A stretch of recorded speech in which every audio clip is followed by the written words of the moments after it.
and welcome to Todd Rolls Dice, where we're going to take a look at the latest kill team errata. So I think this is errata 1.2, but I've also seen it noted on some teams as 1.1. I'm slightly confused as to how they're actually labeling this up, but most teams, this feels like it's errata 1.2, so that's what I'm going to go with. Hopefully that makes sense. It doesn't to me. You would have thought that it would just be a specific errata number. Here we go. All I can do is cover what they give me.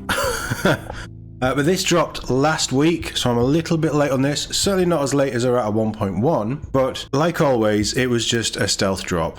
So hopefully you guys have seen, hopefully you guys have been making changes if you need to. If not, we're going to run through all of the teams, all of the equipment. We're going to start off with the core rules updates, and there is quite a few to these, so we'll jump straight in first with the errata itself and the clarifications. Then we'll run through the rules commentary that we have. There's a little bit for the card pack as well, and then also this video we're going to take a look at the equipment. So how about we just get straight in and see what's changed for errata 1.2.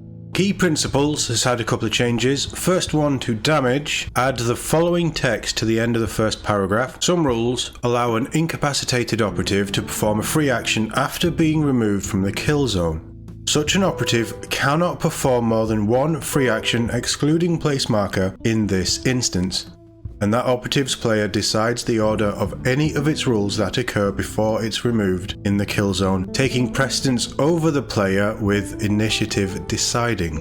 I guess it gives the controlling player, or that operative's controlling player, the ability to do what they need to do. Second change to Key Principles, this time to distances, and change the relevant part of the last sentence of the second paragraph to read, if an operative is carrying a mission or objective marker, that marker is the same distance as that operative. It's a nice clarification, keeps things simple. I think it was fairly straightforward anyway. And finally, actions: shoot, select valid target, add the following text. An operative cannot be in cover from and obscured by the same terrain feature. If it would be, the defender must select one of them, cover or obscured, for that sequence when their operative is selected as the valid target. Further tweaks to cover and how terrain features interact. Terrain was always a bit of a sticky situation with the last kill team, and I feel like there's always going to be questions and problems with how terrain interacts with this.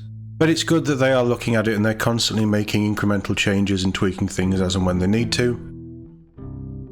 So rules commentary, we have a little bit here. Let's see if we can get it all on the page. No, we can't, so we'll just start from here. Question: can you explain further what it means when a rule states that an operative is in cover and obscured if another target was, e.g. Blast X weapon rule, Blooded, Dark Favor?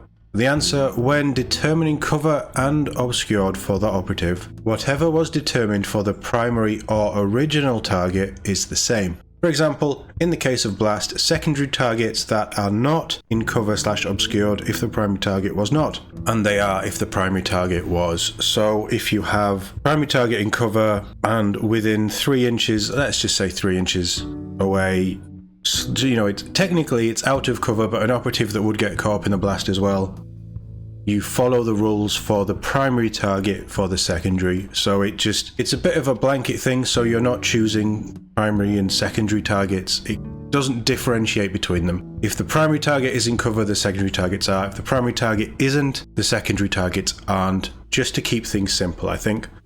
That makes sense? Question: do rules that prevent an operative from being selected as a valid target, e.g. Hearthkin Jäger in position, prevent that operative from being a secondary target for a weapon with a Blast X weapon rule? No, as secondary targets from Blast are not selected. Blast just affects anybody within whatever radius the blast is. Question: when counteracting, if a rule has increased or decreased the cost of an action, does that affect what actions an operative can perform?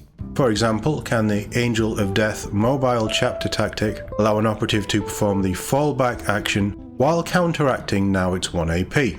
Answer: yes. Next one. Question: if a rule allows an operative to move any remaining move distance from a previous action, e.g. Tempestus Aquilon Precursor Dynamic or the Void Dancer Troop Darting Salvo, and its move stat is modified between those actions, e.g. as a result of being injured, is the remaining move distance modified? Answer: no. Whatever state your operative in is at the start of that turn, regardless of what happens during the turn, you use those stats until the end of that turn. I think we went over that last time as well.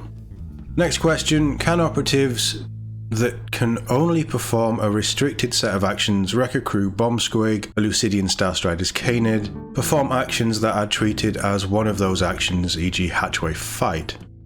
Answer, yes, if the operative is permitted to perform the action it's treated as.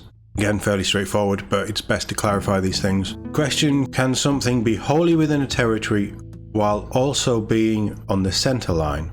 Answer, yes, but it wouldn't be within the other territory.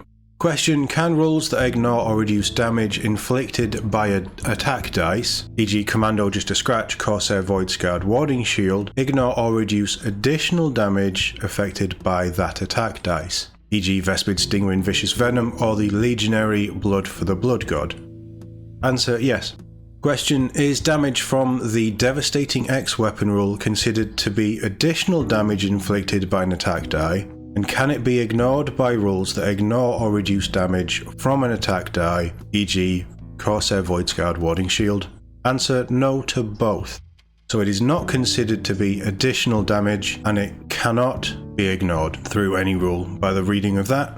Next question, if you automatically retain a dice as a success before rolling, e.g. cover save or the accurate weapon roll, can that dice be re-rolled and does it have a numerical result? Answer, no to both. My understanding of that is it is a guaranteed save or a guaranteed hit, but it's guaranteed on whatever you need to save at the lowest. It will never be a crit. It's interesting that you can't re-roll it, but that also makes sense because it is a guaranteed success. You either take it or you don't and you roll it. Next question, when retaining dice, if a rule retains a fail as a success instead or a success as a critical success, does it change the numerical value of the result?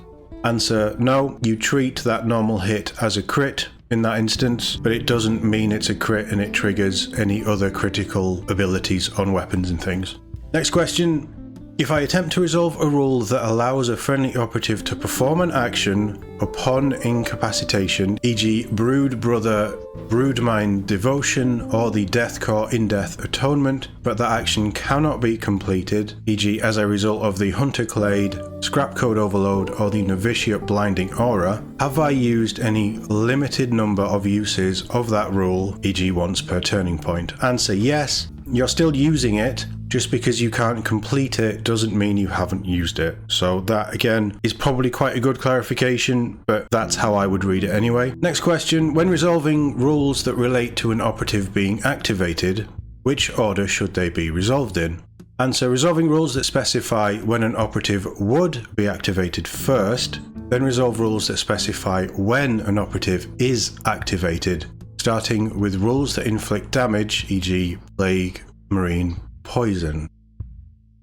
So it's all about the tense of the wording. Is it past tense or present tense, basically? That's a good clarification, actually. Yeah, that. I don't know how I would have played that. Yeah, no. It's good that that question was asked, because I probably wouldn't have noticed the difference in the distinctions there. And final question, when resolving results that relate to an operative being incapacitated, what order should these be resolved in? Answer, resolve results that specify when an operative would be incapacitated first, then resolves rules that specify when an operative is incapacitated, including when an operative incapacitates another operative. This is followed by rules that specify before an operative is removed from the kill zone, because they are removed after they are incapacitated. Note that in the case of the medic rule and similar, this rule would resolve first, but would then prevent any relevant is and before rules being resolved, if any, as the operative would no longer be incapacitated.